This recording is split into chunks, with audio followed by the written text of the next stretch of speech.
Assalamualaikum warahmatullahi wabarakatuh. Perkenalkan, kami dari kelompok 5 akan mempresentasikan tema kami, yaitu prasangka sebagai sumber konflik. Berikut ini penjelasannya.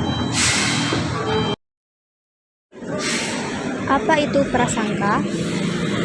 Prasangka merupakan suatu perilaku yang dapat bersifat negatif ataupun positif, yakni yang mengarah pada suatu kelompok. Kalau pada individualis berdasarkan pada keterbatasan atau kesalahan informasi tentang kelompok tersebut. Dan prasangka dapat diartikan sebagai sikap emosional yang akan menyebabkan munculnya sebuah ledakan atau sebuah konflik. Dan prasangka juga berarti telah membuat keputusan atau kesimpulan dari sebuah konflik sebelum mengetahui fakta yang relevan, yang benar mengenai suatu objek tersebut. Prasangka hanya dapat menimbulkan sikap yang tidak masuk akal dan tidak dilandasi dengan pengaruh alasan yang rasional.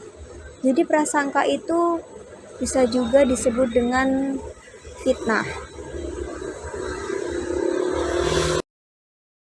Konsep dan teori konflik. Di dalam teori Lewis-Kosser menyatakan bahwa konflik itu dapat terjadi di masyarakat karena adanya suatu kelompok lapisan bawah yang mempertanyakan legitimasi dari keberadaan distribusi sumber langka. Nah, Lewis-Kosser itu juga menilai bahwa konflik tidak selalu bersifat negatif. Namun, konflik itu juga dapat mempererat dan menjalin kerukunan dalam suatu kelompok. Konflik juga dapat menjaga hubungan antar kelompok dan memperkuat kembali identitas suatu kelompok. Lewis-Kosser itu juga mengelompokkan konflik sosial menjadi dua macam, yakni yang pertama tentang konflik realistis, merupakan konflik yang berasal dari rasa kecewa, baik itu individu atau kelompok, atas tuntutan maupun prasangka yang terjadi di dalam hubungan sosial. Dan yang kedua tentang konflik non-realistis, merupakan konflik yang berasal dari tujuan saingan yang bertentangan melainkan dari kebutuhan untuk meredakan ketegangan. Dari keterkaitan teori Lewis-Kosser dengan konflik yang terjadi pada sosial dan menyangkut mengenai persoalan keagamaan, kelompok lapisan bawah ini merujuk pada suatu konflik di mana kelompok agama yang minoritas mempunyai keinginan untuk memecahkan agama yang mayoritas. Islam telah menjadi agama mayoritas di Indonesia. Islam memiliki banyak penganut yang yakni terhadap agama Islam tersebut. Hal ini menyebabkan sebagian kalangan dari luar Islam yang ingin memecah belahkan agama Islam ini.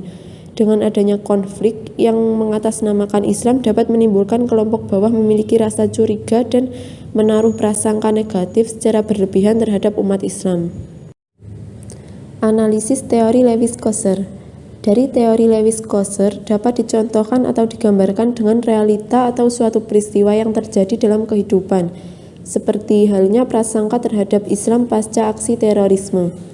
Dalam peristiwa tersebut, Islam menjadi objek dan sasaran prasangka dari masyarakat sekitar.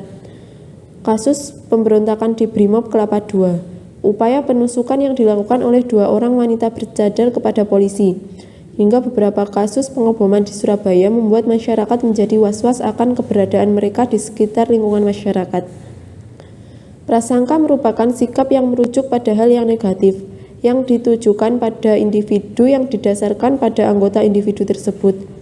Kesamaan agama dan penampilan pada kasus teroris membuat mereka pengguna cadar atau yang mengenakan atribut sebagai petunjuk apabila mereka adalah seorang muslim mendapat stigma negatif dalam pandangan masyarakat, seperti dicap sebagai dari kaum radikal dan teroris yang kemudian berkembang menjadi perilaku yang diskriminatif.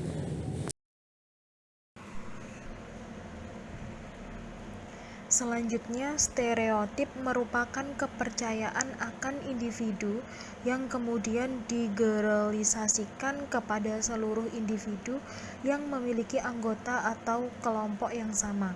Sedangkan diskriminasi merupakan perilaku negatif yang ditujukan pada mereka yang telah distereotip. Salah satu penyebab munculnya prasangka ialah adanya suatu pengalaman traumatis kepada individu yang berprasangka tersebut.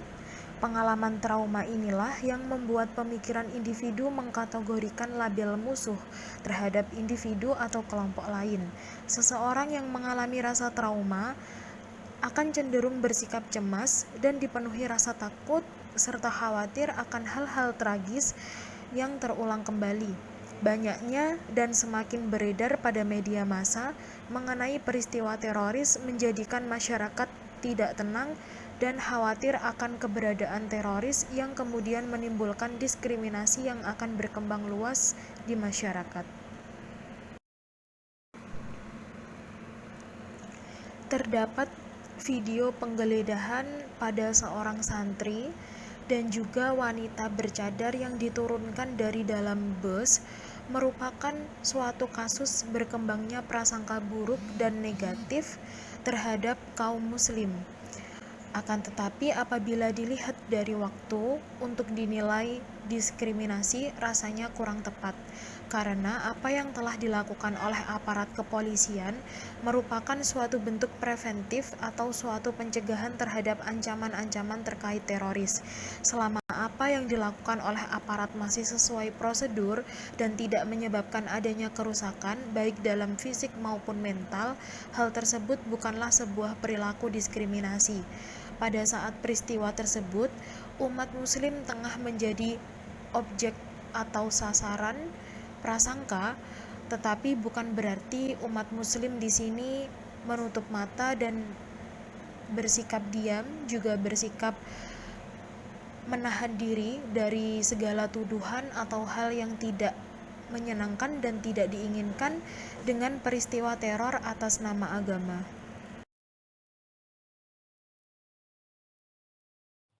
Baik, yang selanjutnya adalah penyelesaian konflik yang dapat menjadi solusi untuk menyelesaikan konflik terorisme, yakni sebelum kita mengetahui peristiwa yang sebenarnya, hendaknya kita cepat membuat kesimpulan akan peristiwa konflik tersebut.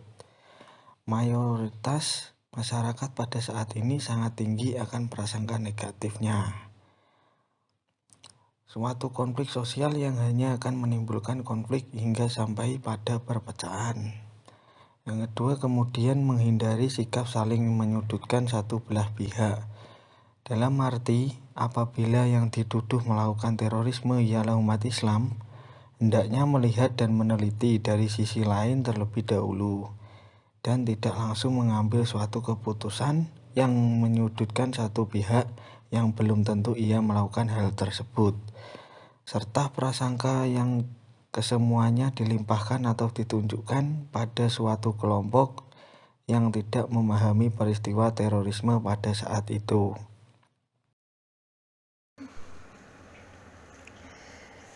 Cukup sekian pemaparan dari kelompok kami. Apabila ada kurangnya, kami menerima saran dan kritik dari seluruh pembaca. Wassalamualaikum warahmatullahi wabarakatuh.